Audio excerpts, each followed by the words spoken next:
Yes. Yeah. Okay. Yeah. Go ahead. Good morning, everybody, and welcome to our masterclass today, which is all centered around cybersecurity and compliance. On behalf of Nostra, I'd like to thank everybody online for joining us today. This masterclass is the first in a series of 3 masterclasses that will be running over the next couple of months. In each class, we're going to look at how advancements in technology can really help us, but how they have to be used in a responsible way. We're going to have a deep dive into the world of AI, which is obviously a huge topic these days.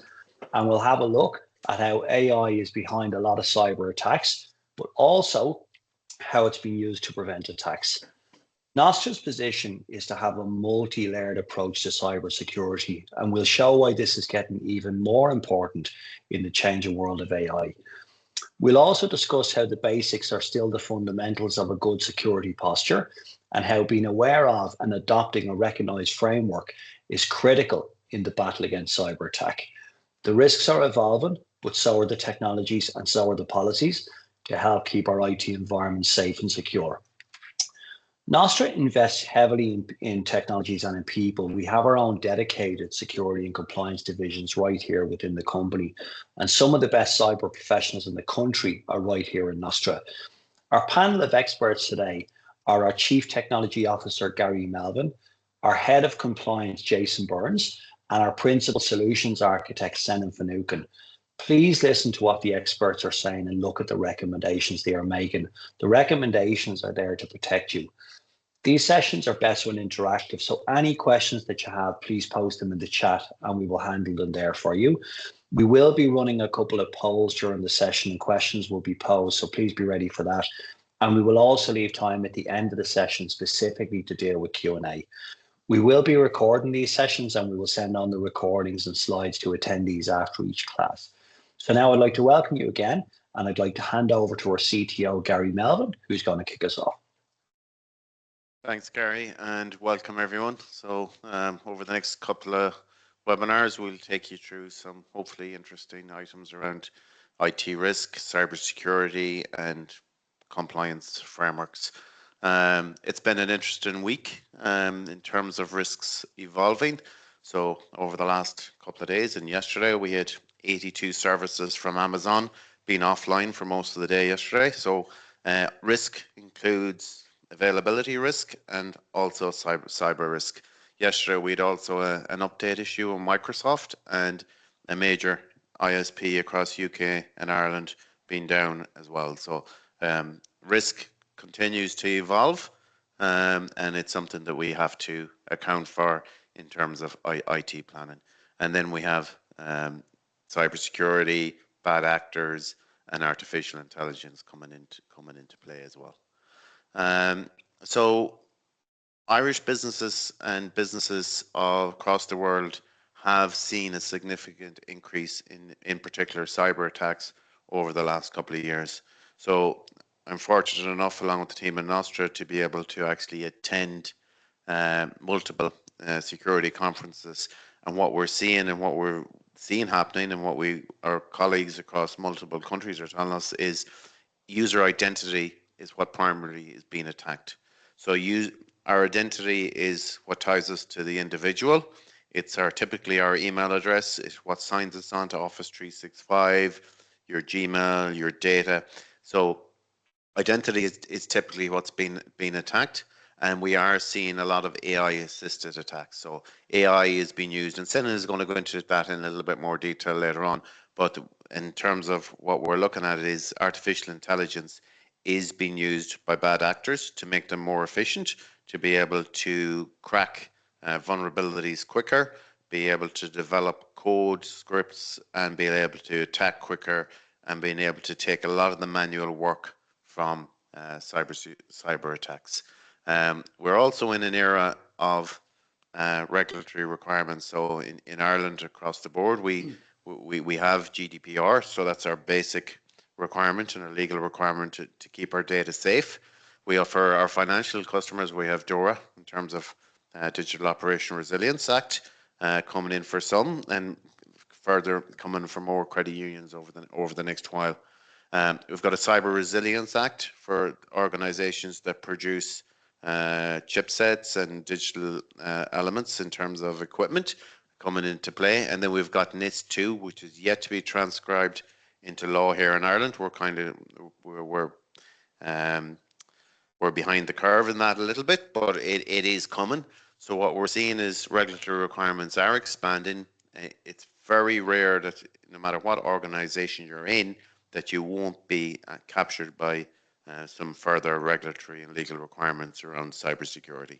And the good thing about that is that there's some frameworks then to follow and we'll introduce those over the next couple of sessions. The line between cybersecurity and business continuity is disappearing. So what we're doing is we're planning for the worst, and then we will be able to address pretty much anything that happens. So if we're planning for cybersecurity risk, it'll also help us when we're planning for availability risk. So hopefully some of the planning will be able to help us with some of the availability stuff that happened over the last couple of days. Zero trust is now the standard security posture. So username, password, MFA is no longer enough. We're now looking at having trust based on device as well as the user. So what we're looking to do is make sure that we have a trusted user coming in from a trusted device and sometimes trusted location as well. So username and password, MFA, while it's good to have and it's a basic requirement, it's no longer seen as enough. Where we see the solution is a threefold process, and that is policy, making sure we have effective policies in place and they're kept up to date. Also making sure then we have the process and security controls as dictated in those policies. So if we have policies for multiple IT elements, that we have the controls and the process in order to make those happen. And then the final step then is oversight. And if we look like frameworks like the NIST cybersecurity framework, it's all around policies, process, and oversight. And that's something that we bring to every conversation that we have. I'll have a quick quiz question for you. And which of the following best describes the goal of a zero trust security model? And I have a couple of questions interlinked with the slides as we go through. Thanks, Gar. So for everybody online there, you can see that a poll has just come up there. So Gary's asked, which of the following best describes the goal of a zero trust security model? Options are allow users full access once they log in, trust internal users automatically, always verify user and device identity before granting access, or eliminate all security checks for remote users.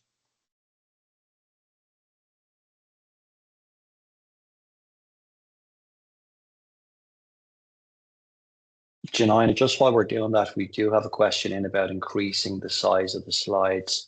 I don't know if that's maybe something that you could look at in the background. Oh, yeah, see there. Brilliant.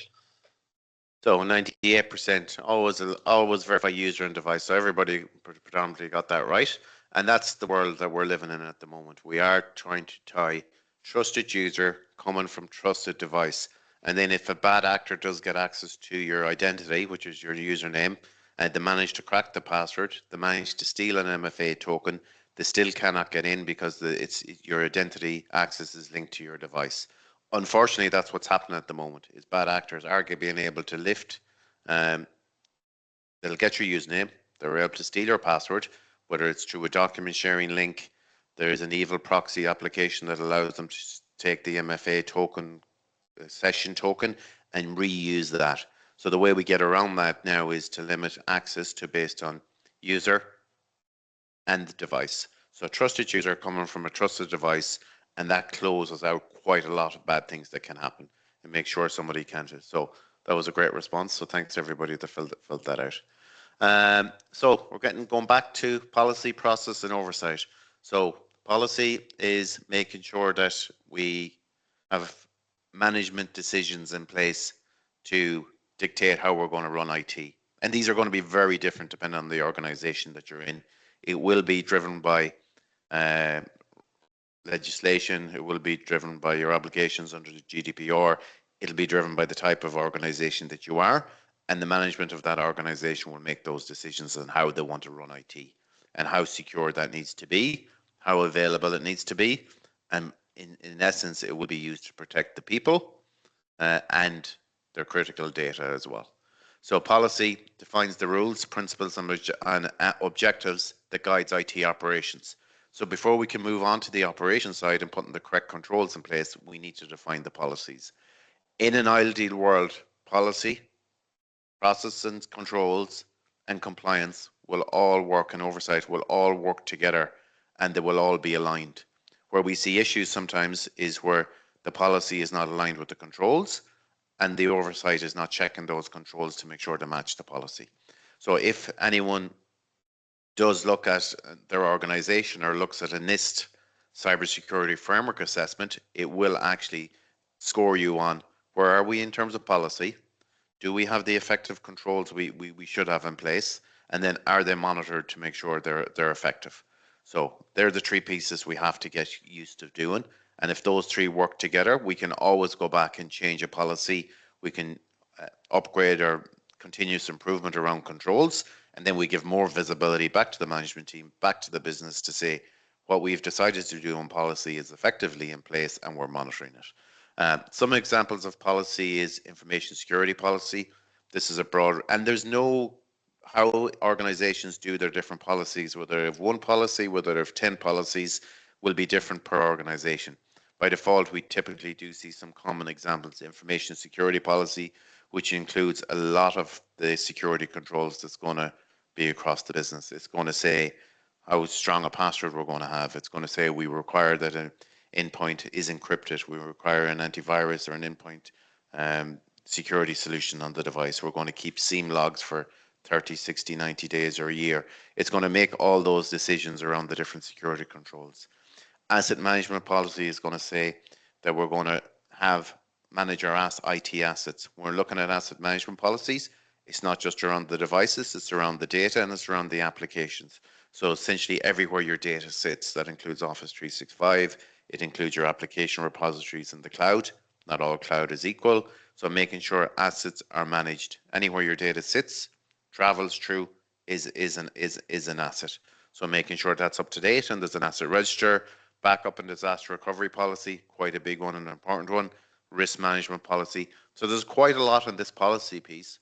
There's 4 or 5 common policies, and if anybody wants to reach out and have a conversation after this, we have the details. We can actually give you guidelines on what policies, depending on the organization, depending on the size, depending on if you want to align towards an ISO 27001 standard, whether you want to look at a certification, but general best practice, there's 4 or 5 policies that most organizations should have. The process then is, once you have the policy, is how do we implement them?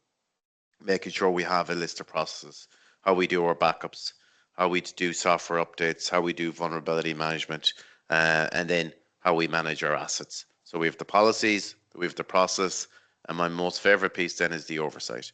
So how do we present back to the business, sometimes the board, sometimes those that are important to the running of the business, to make sure that the decisions we made in the policy, we have them implemented, and now we're checking to make sure they're implemented correctly. So we want to monitor the compliance and performance of what we've put in place. We wanted to detect and address any deviations from what we said in the policy. If we have a policy that we want to keep everything up to date and stuff is behind, then we want to be able to surface that, have a conversation, and then rectify it and make sure it doesn't happen again. And then it's assurance, internal and external assurance that everything is kept up to date. And then when I look at asset management, if we have 50 devices in an asset register, I would like to see reports every month that those 50 devices are up to date. If I have my data in Office 365, I want to monitor the security score. If I have my switching and critical equipment, I want to make sure that's all up to date as well. So there's some pieces that you can put together based on what you determine is critical in your asset register, and then monitor those on a monthly, weekly, quarterly basis, depending on the organization. This can be done in live dashboards, security scores, some pen testing for external oversight, some audits, and then making sure there is KPIs and reporting mechanisms then for all of that. So quite important, and this is the basis of how we go forward with IT. Define the policies, put processes in place, and then make sure there's oversight in place for all of that. Keeping everything up to date is really important. So we're moving on here to general IT security pieces before I hand over to Sinan. So keeping everything up to date is one of the core principles of IT. The challenge we have at the moment is we're working in a hybrid environment, and one of the main challenges is people are working from home 2 days a week, and then they're in the office maybe 3 days. There's a mix. For most organizations, there's a mix of both on-site work and remote. Some people are fully remote, some people are still fully in the office, but the challenge now is how do we keep everything up to date, whether the user is inside the organization or outside the organization. And as such, there has been a shift that security is now moving back onto the endpoint. So firewalls are important, but the security needs to travel with the user and the endpoint. So that's where the zero trust piece is coming in again. And then security as well becomes part of a culture within the organization, and that's done through security awareness training. So everybody in the organization needs to be working to keep their device secure, whether it's at home or in the office, and making sure security is one of the top things on their agenda as they carry out their work on a day-to-day basis. Another little quiz question for everybody. Having the same security profile inside and outside the office ensures consistent protection regardless of user location. So this is a fairly quick one, true or false. And this is a big change for everybody since COVID. We now have the majority of our customers, the majority of people I know, have a combination of working inside the office, working outside the office. It makes no sense to have a whole lot of security while they're in the office if they're spending 50% of their time outside the office, and if their security posture drops down once they're outside the office. Okay.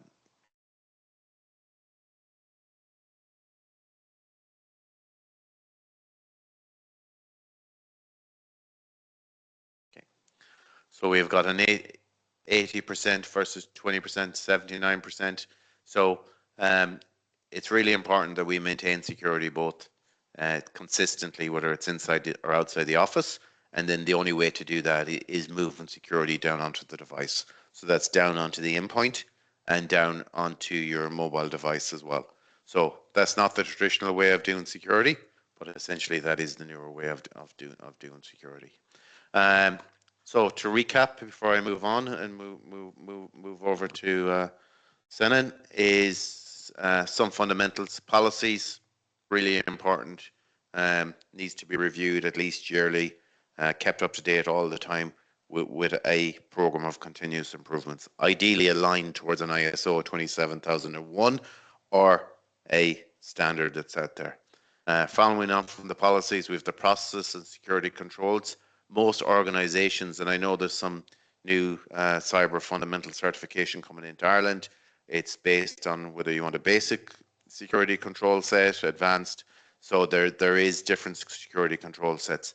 There's at least probably 50 basic security controls that should be in place in any organization. These can run up to much more than that, up to 120, 130. So the number of security controls that you have in place is based on the type of organization, size, and the nature of the business. Some of the fundamentals is around immutable backups. So that's one thing that we advise every customer, every organization we talk to, is making sure that there is an immutable backup in place. Bad things can happen.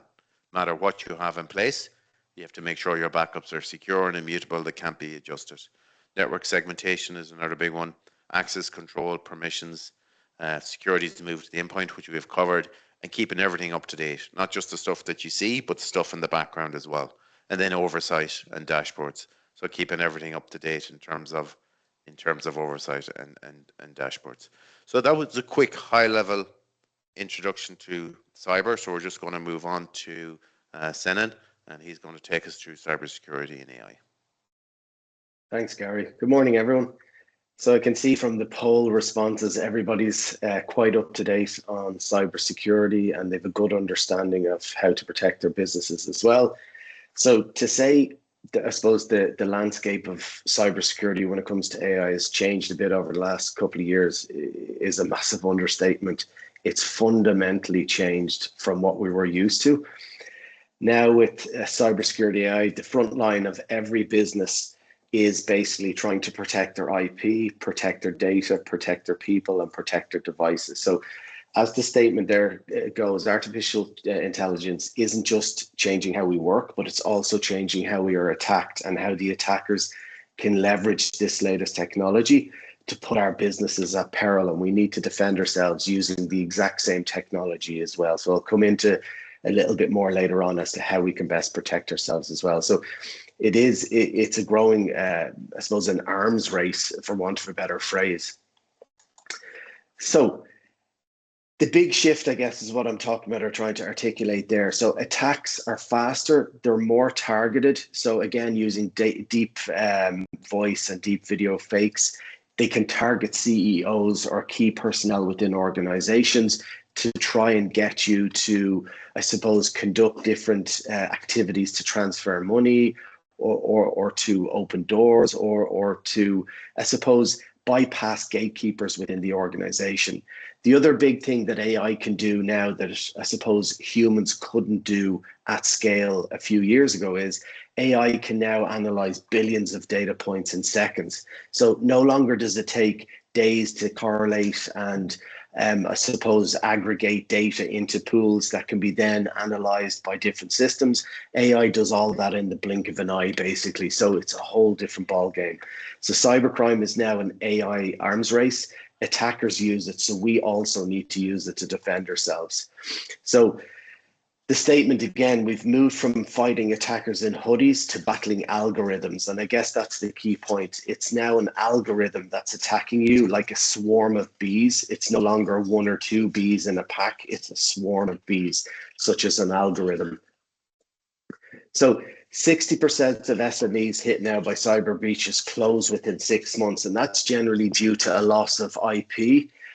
Or client data, or more importantly, reputational damage. Because if you have a competitor that's very similar to you, it offers a very similar product or service, and they have not been breached, but you have, you can be damn sure that I suppose your customers are going to go with the company that hasn't been breached because they perceive they have better cybersecurity measures in place as well.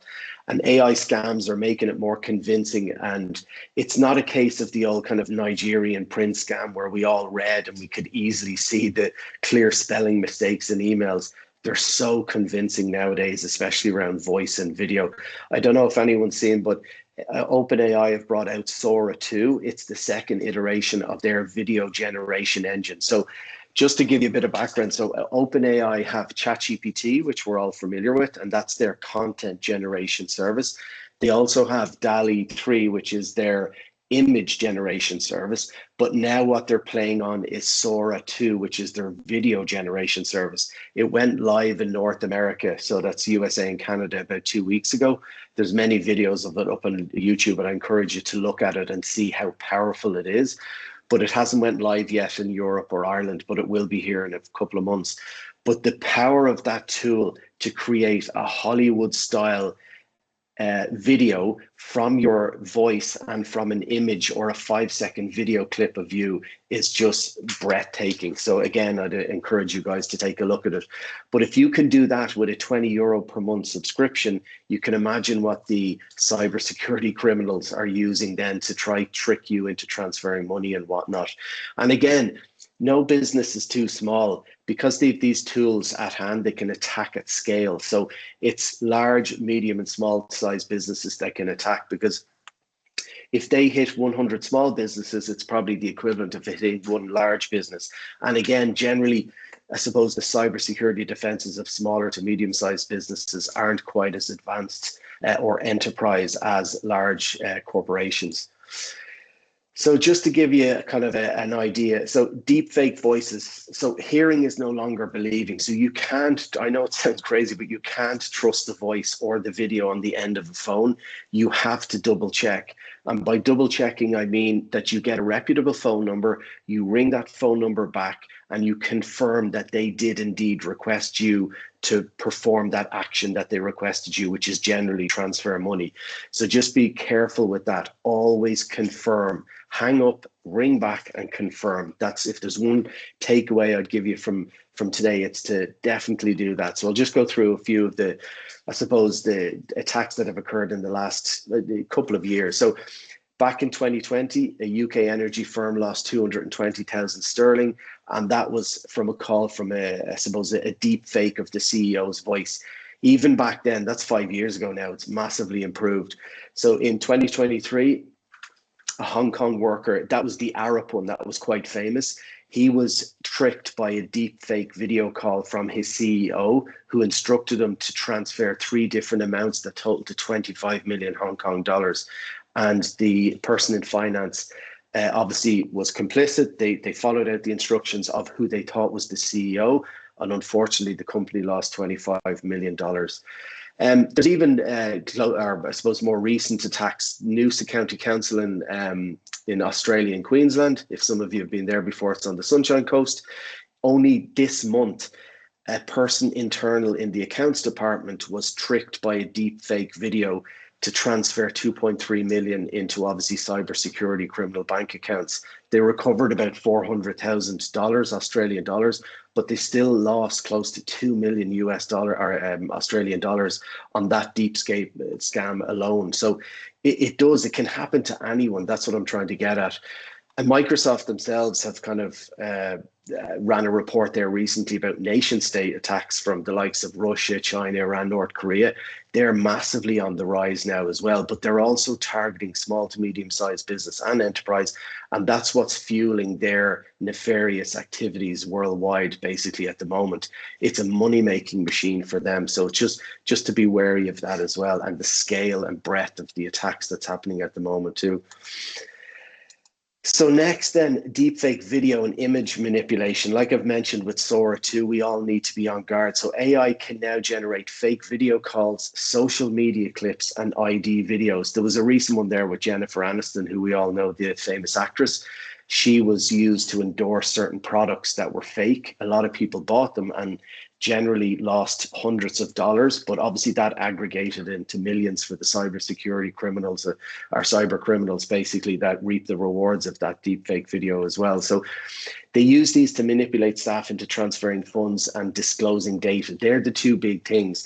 They want to get to the gatekeepers of the accounts to transfer money, but they also want to get to the gatekeepers of the data to I suppose, to undisclose IP. So if they get your IP, they can then sell it on the dark web as well, or they can blackmail you so that it doesn't go on the dark web. So your data is your gold as well.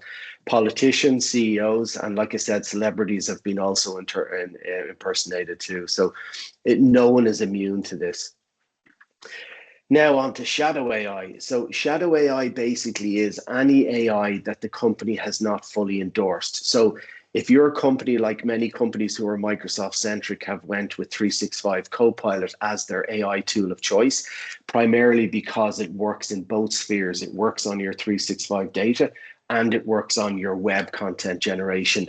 That's the main reason to go for 365 Copilot. But I guess shadow AI is anything but Copilot then. So the likes of ChatGPT, the likes of Perplexity, Google Gemini, any of the plethora of AIs that are out there. A company may, with good intentions, believe that they're enhancing their productivity by uploading company data into these shadow AI providers, but invariably they're exposing company data to loss of IP, their loss of trade secrets, and again, loss of client data, which is even worse. And that also results in, like I alluded to in a few slides before, reputational damage and maybe a massive fine under GDPR as well. So it's really important, if you don't already have an AI policy or an AI usage policy internally, you really need to construct an AI usage policy and make sure that all of your employees understand that policy and adhere to that policy, more importantly, so that you don't become a victim of shadow AI as well. Next. Sen, I'm just counted, sorry, if I can just stop you there for a very quick second. We have a question there in the chat, and thanks everybody for the question. Is the free Copilot in the Microsoft tenant safe? It is, yeah, as long as you don't upload data into it. But generally, the free Copilot. So Copilot has Copilot Chat, which is the free Copilot. You have Copilot Plus, which is a bit like ChatGPT Plus, and then you have the fully blown 365 Copilot, which we're an advocate for.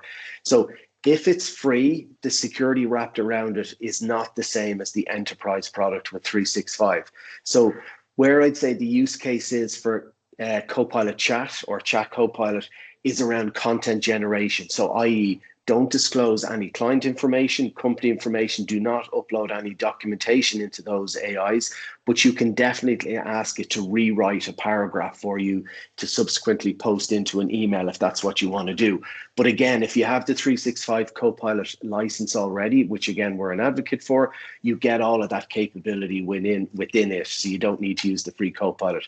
But if you don't have the 365 Copilot license, absolutely, you can use the Copilot Chat, but again, only for content generation that doesn't disclose company or client information. So that's the important distinction, I guess, between the two. So where we can, and I hope that answers the question. Cheers, Gary. Yeah. So AI for good. So again, AI definitely can be used by the attackers, but AI can be 100% used in our defense as well. And that's what we have with Nostra Cloud Shield, which I'll come on to now in a second. So using AI to outsmart the attacker. So AI now detects threats in real time, which it didn't really do before because it didn't have the capabilities. So it can spot patterns that humans miss. And that's the really cool piece. So the AI attackers can also use millions and millions of different data points, but so can the AI defenders as well. So that's a really important part. So it recognizes abnormal logins, impossible travel, and that just means that Gary just popped in there, so I'll use you as an example. If Gary Byrne logs in Dublin at 9 a.m. GMT, it's impossible for him to log in New York 1 hour later. That's called an impossible travel login. So that's generally, it would be flagged as a nefarious login from a different location. Also hidden malware, it can detect nefarious software running on systems as well that humans would miss because it's running as a service or a task underneath the waterline.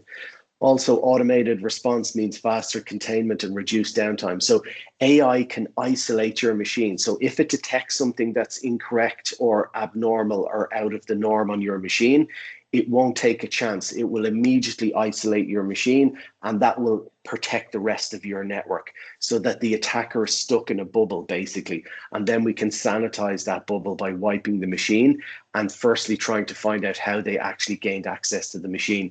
Usually it's through business email compromise or BEC. So on to the next. So how your MSP is using AI to protect you. So it's proactive protection, not just reaction. So back in the good old days of, I suppose, cybersecurity, maybe 3 to 5 years ago, a lot of it was reactionary, not proactive. So now with the power of AI, we can have 24/7 AI-powered monitoring across your system. So that's bots, basically, security bots, constantly monitoring your cybersecurity landscape for anomalies, for Superman logins or those impossible logins that I was talking about before. Any plethora of attack vectors, they will be constantly looking to see what's normal and what's not normal and building up profiles. Threat intelligence for millions of data points worldwide. So we use our threat intelligence from our tier 1 security vendors, and that would be SonicWall, it would be Datto and Kaseya, and it would be primarily Microsoft as well. So Microsoft are now the biggest security player in the world. They're spending billions on cybersecurity every year because they can, because so many people use 365 or Microsoft 365 nowadays. They have the budget behind them to have the most sophisticated security operations in the world. Early detection of phishing and ransomware and account compromise is part of the AI defense toolkit. And then ongoing education for your staff on AI-driven scams. That's really important. If you don't already employ a program of, I suppose, cybersecurity awareness, you really should, because more often than not, humans are your weakest link. It's not your hardware like your firewalls or your software like your EDRs or MDRs. It's your humans. You need to invest in them just as much as you invest in your hardware and your software. So, how your MSP is using AI to protect you. So 24/7 AI-powered monitoring. We have threat intelligence was really important because they crowdsource that information from endpoints worldwide. So If the attack breaks out, say in the Philippines, and it's a Microsoft-based solution, we can use that in threat intelligence before the wave. Think of it like a tsunami coursing across the globe. We can use that information to best protect ourselves before that tsunami hits us at the other side of the globe. Early detection, again, with phishing and ransomware and email accounts, that's generally through abnormal behavior. And then again, ongoing education is really key to protect the users within your organization so that they can identify and proactively respond to attacks happening in real time. And that's again, usually through business email compromise, and that's not clicking on links or responding to suspicious AI deep voice or deep video fakes as well. Okay, so now on to Nostra Cloud Shield. So Nostra Cloud Shield 365 is our multi-layered defensive system built specifically for this new AI-driven era of cybersecurity. So what it is, I guess, is a 10-layered solution that best protects you against any nefarious attack that may happen in real time. So we have backup built into it. We have, I'll actually just go through one by one, actually be even easier. So we have AI threat detection. So it's real-time monitoring powered by machine learning to identify unusual or malicious activity instantly. So it's constantly looking at your systems for abnormal behavior. We then have email and phishing defense. So that's basically an advanced anti-spam filter that looks and blocks deep fake messages, spoof domains, and social engineering attacks, because they're only becoming more and more complex and more believable as the days go by. Some of them are really breathtaking, they are, and the amount of effort the attackers put in to crafting these is almost Hollywood style. Endpoint protection, so we're constantly monitoring your end devices, be it a laptop, a smartphone, or a tablet, looking for suspicious behavior. And again, like I mentioned before, we can isolate in real time. So even if it happens in the middle of the night, we don't have to have a human responding. The AI can respond on our behalf and isolate that machine so that it doesn't cause a contamination further down or further within your network. We have identity and access control. So we enforce MFA with conditional access to prevent credential theft, which is really important. And again, that comes with Business Premium. And if you're not using Business Premium as your, I suppose, license SKU of choice, you really need to move over to it because it has that enterprise security baked in at an amazing price point. Network security, so intelligent firewalls, intrusion prevention powered all by AI analytics. That just means, and Gary kind of touched on it previously there with zero trust, you should only really have access to the portion of the network that enables you to do your job. You should not have access to anything that you do not need access to. That massively reduces the attack surface as well. Cloud data protection, so everything is encrypted, i.e. the likes of SharePoint, when it's in flight via attached or via shared link inside of an email. So it's constantly scanning for abnormalities in 365 Azure or hybrid environments as well, protecting your data in real time. We've shadow AI monitoring, so it detects and restricts sensitive data being entered into unapproved AI tools. And basically that comes down to correctly classifying your data in SharePoint. So if it's a top secure document, we can then put a policy in place that disables the ability for users to upload those into browser-based AIs like Gemini or Perplexity or any unapproved company AI tool.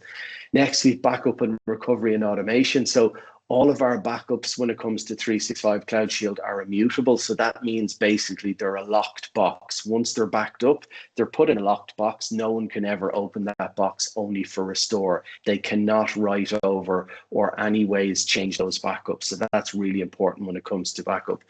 And all of the backups are AI verified as well to guarantee their integrity. So when you need to restore, the data will be there.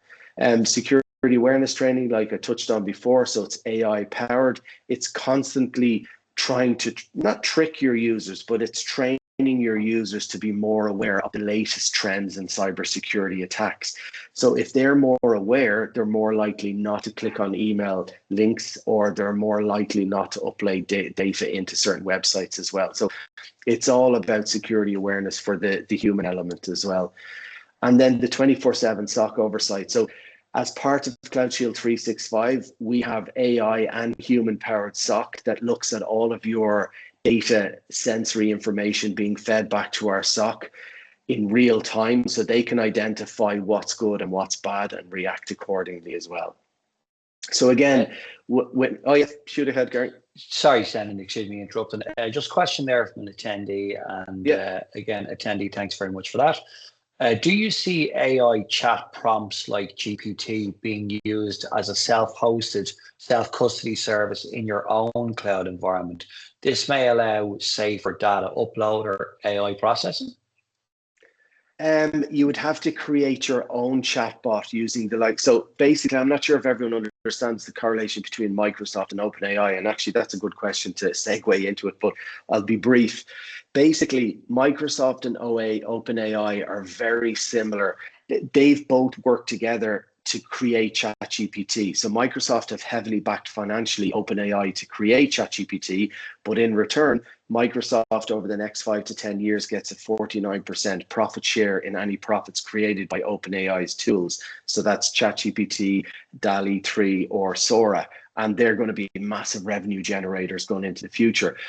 But the key piece is Microsoft uses all of the large language models that OpenAI produces in its tools in the background. So if you're using Copilot, it's powered by ChatGPT 4 and ChatGPT 5. You probably notice a little button, try ChatGPT 5 in the top right-hand corner. So in order for you to run a private instance of your own chatbot, you would have to get that created by a development company, but it could be powered by an OpenAI API that's in Azure, and that would make it more secure. Now, the only problem is to do that is very expensive from a development point of view and from an OpenAI API call point of view as well. So it's probably beyond the reach of most SMBs, if that answers your question. And thanks a million for that as well. We have a couple of more questions there too. If that's okay. So yeah, I'll take the insurance policy one in a second, if that's okay. But just in the meantime, in shadow AI monitoring, I know it prevents a file being uploaded to ChatGPT or Gemini, but there's no way to stop it being copied and pasted directly into these. There are advanced tools. It's very difficult because you could send that text to a friendly email address, and then you could well save it into a text file and then ultimately copy it across. It can only go so far. If someone is determined enough to copy and paste text into a shadow AI, I suppose, generative AI tool, they will be able to do that some way or another, again, if they're determined enough. But as long as we put big enough hurdles in place, that should deter the vast majority of attempts, if that makes sense. Shannon, thanks a million. And to the other attendee, I know there's one about insurance policies. I'm going to hold that one for the minute because I might bring Gary Melvin back into the panel at the end and we can discuss that. So sending over to you again. Thank you. Okay, so just to really kind of wrap up, so Nostra Cloud Shield, your business isn't reacting to AI threats, it's staying ahead of them with Nostra Cloud Shield. That's the important piece. And it's the complete shield for a world, I guess, where attacks never sleep. So it's always proactive. It has your back in the background, and you can sleep tight then in the knowledge that, I suppose, a service is protecting your users, your IP, your data, and your devices as well. So if there are 10 takeaways, because I was just thinking when I was putting together the slide there for this, what's the most impactful slide I could use at the end? And it was the 10 key takeaways. So for takeaway 1, AI is reshaping cyber threats. So it's really important to understand the attacks are faster, smarter, and harder to detect because of AI, okay? Next is deepfake voices and videos are real risks. Criminals can impersonate anyone. So that goes from the CEO to the cleaner in the office. So everybody needs to be aware to verify. So if you're given a task or someone asks you to do something that's slightly out of the ordinary and you think is a bit fishy, always ring back or talk back and verify. That's the key piece of this. Always talk back, verify to make sure that it is a legitimate ask. Phishing is evolving. So AI crafts convincing emails using company-specific details. So these guys basically are creating a prompt in, say, Google Gemini or Perplexity or ChatGPT. They're basically asking the AI to reference LinkedIn, build up a profile of whoever the CEO is, or the person of interest, and they will use all that information to make it more realistic, the attack or the ask that they may ask as well. So just bear that in mind, that how did they know my dog's name? It's probably on the internet somewhere that it's used. So just be careful with that one.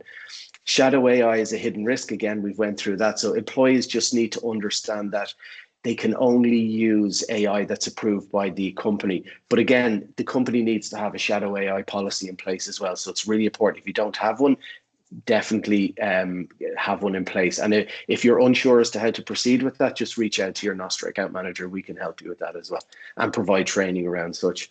So every business is a target. It doesn't matter how big or small you are. AI knows no bounds. It attacks indiscriminately as well.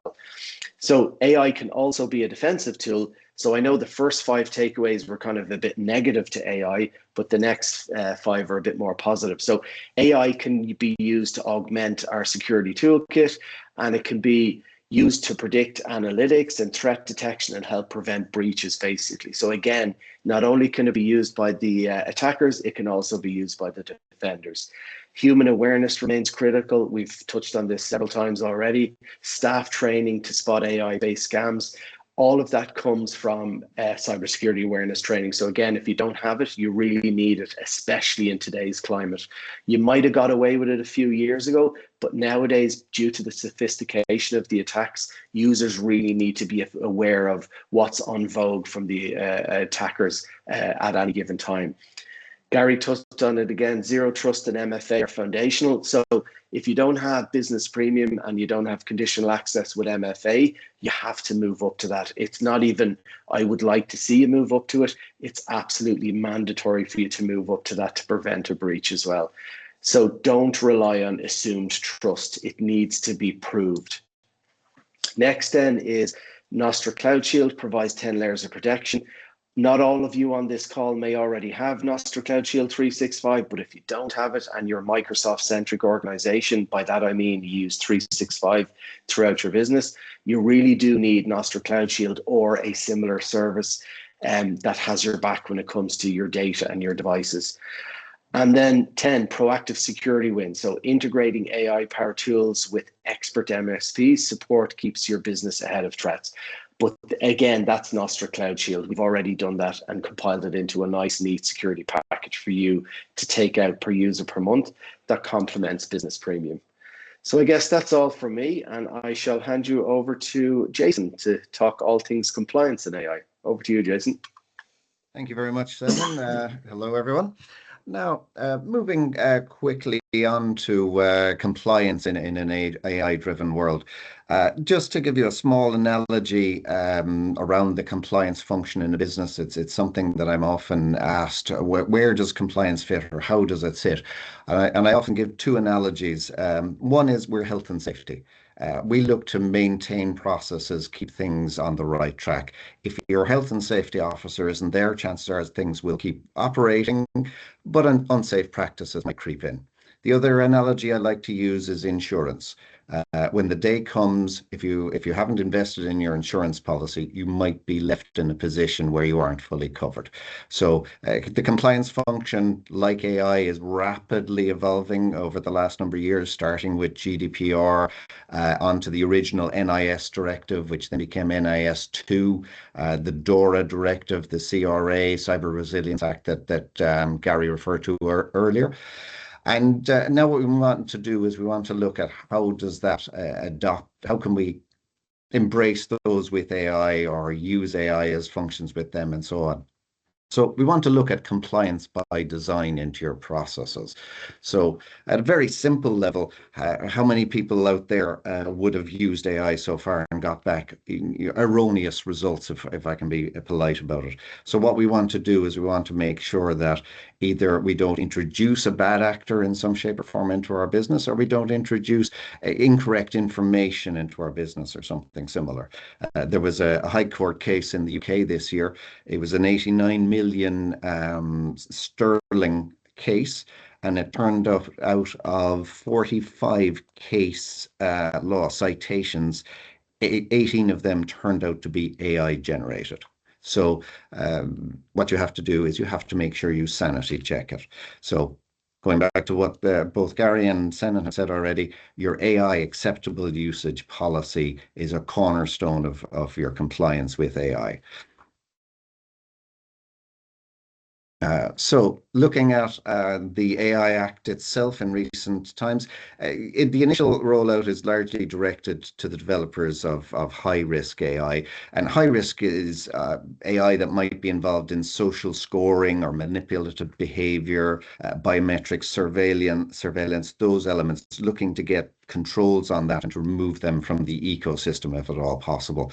And also to help protect high-risk AI. So, for example, AI systems used for good reason in healthcare, law enforcement, or employment or critical infrastructure. February this year, the first requirements really started to impact the smaller business, and that was make sure you didn't have any practices that were prohibited under the AI Act, and also that you ensure that your users be suitably trained. Later on this year in August, the transparency element came in, and that's around generative AI. So if you are using generative AI, that you should be disclosing it in some shape or form as you present it. Now, and then there are obligations to the higher risk AI generators and the developers AI around systemic risk within the AI ecosystem. So how do we look to protect ourselves around all of that? Going back to Gary is saying, it's policy, which is the what, the who, and the why, and then the procedure is the how to.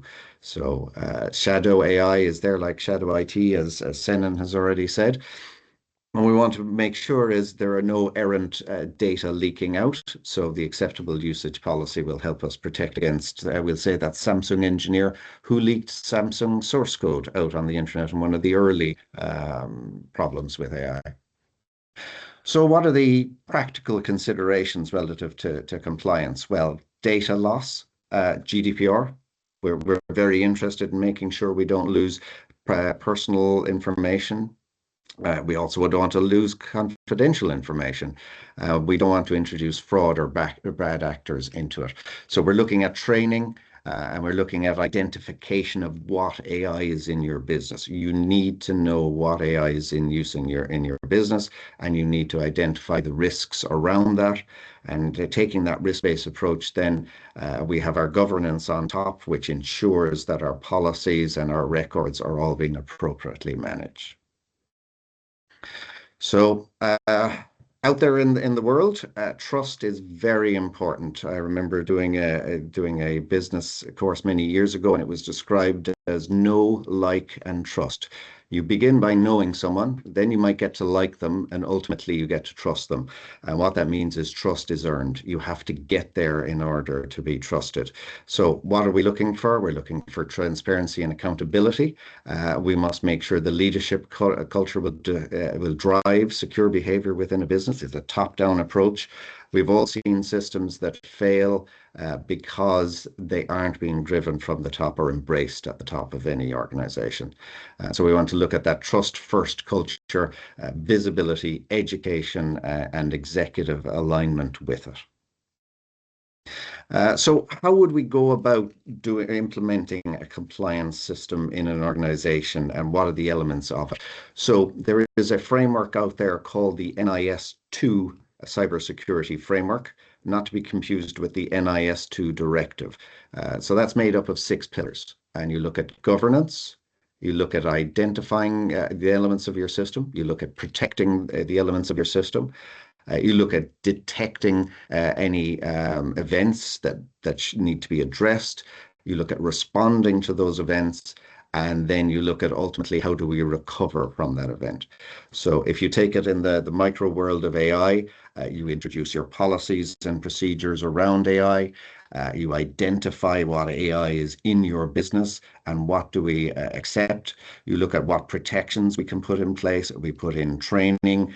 We also use our AI tools from on the positive side, on the defense. That's also there in the detection. So we have our endpoint monitoring, looking heuristically or otherwise at your system. And then we look at monitoring of the logs and interacting with the logs to see what has come out. Then how do we respond to an incident involving an AI attack? Do we have our incident response plans in place? Do we have our business continuity and disaster recovery in place? How do we ensure that the business will still be running at the end of the month and everyone's mortgage is still being paid? So moving on to the to how would we work through that sort of a system? We're working towards the goal of a secure, compliant, and resilient IT. So we assess, so we perform a gap analysis, NIST 2 or similar on the existing system. We include all the shareholders in the process. If we leave out an important area of the business, we could leave ourselves exposed. We define, we use the output to define and manage the current state. So we've identified the current state so we can see, okay, we need to protect this better and look, how can we improve our state? We generate our project plan based on that, on a risk register that we've created as part of our initial gap analysis. And then we begin to achieve our goal. So we implement the technical and operational measures around it. We look for alignment with ISO 27001 or NIST 2 principles or a similar directive or act or similar, depending on which element of which element of the economy our organization is in. Then we refine and repeat. So our governance process is keeping an eye the whole time.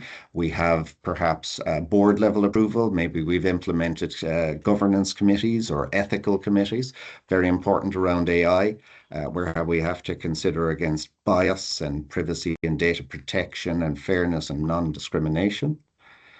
And then we come to our update of our maturity. So at least annually, we review how we are, where we are, how we're performing at an organization level, and then we see how can we improve then out of that.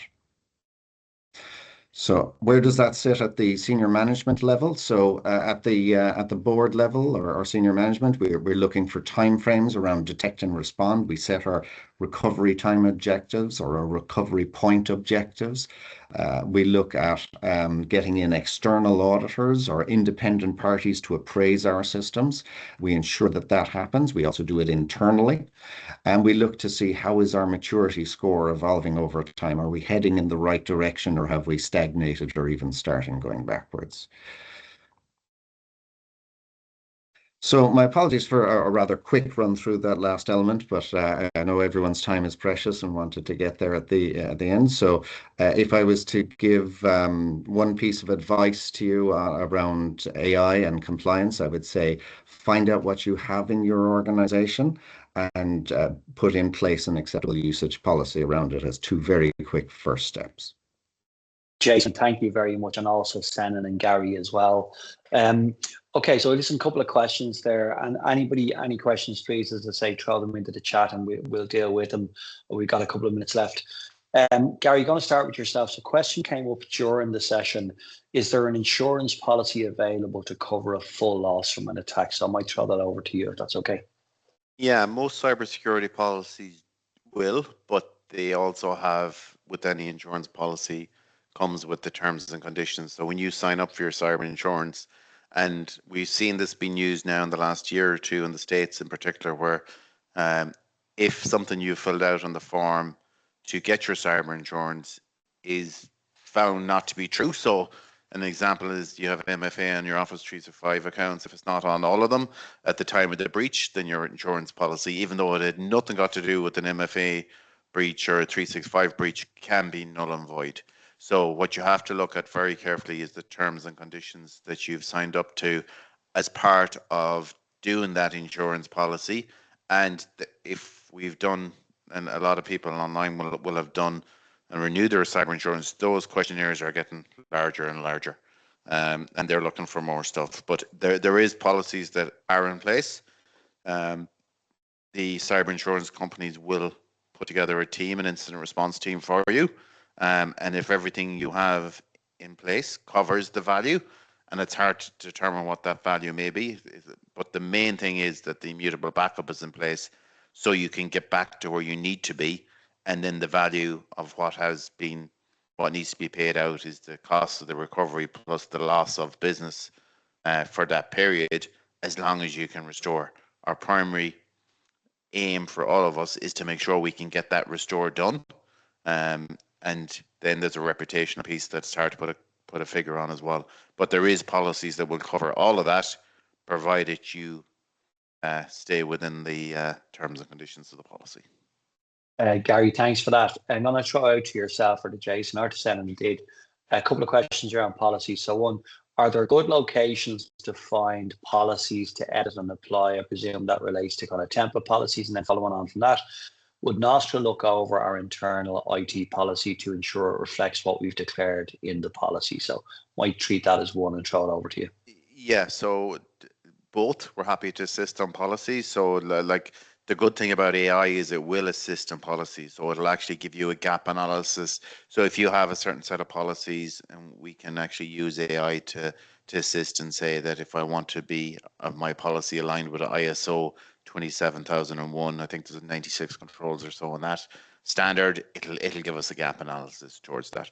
So we're definitely, there's a list of policies. We're happy to give you the list and provide assistance in those policies. And we're also happy to look over any IT policies and have the conversation around, let's look at the policies. Is those controls, is the policy up to date? If a policy says we're running off an 8-character password and we're changing it every 30 days, that password policy is completely out of date. So we're going to try and say, okay, let's move the policy on. That's reflective of today's time and today's era. Those policies changed, and then we'll look at, is what we say, is the policy up to date and is the controls in place? And then how do we give you satisfaction then to give you the evidence every month, quarter, year that that's in place?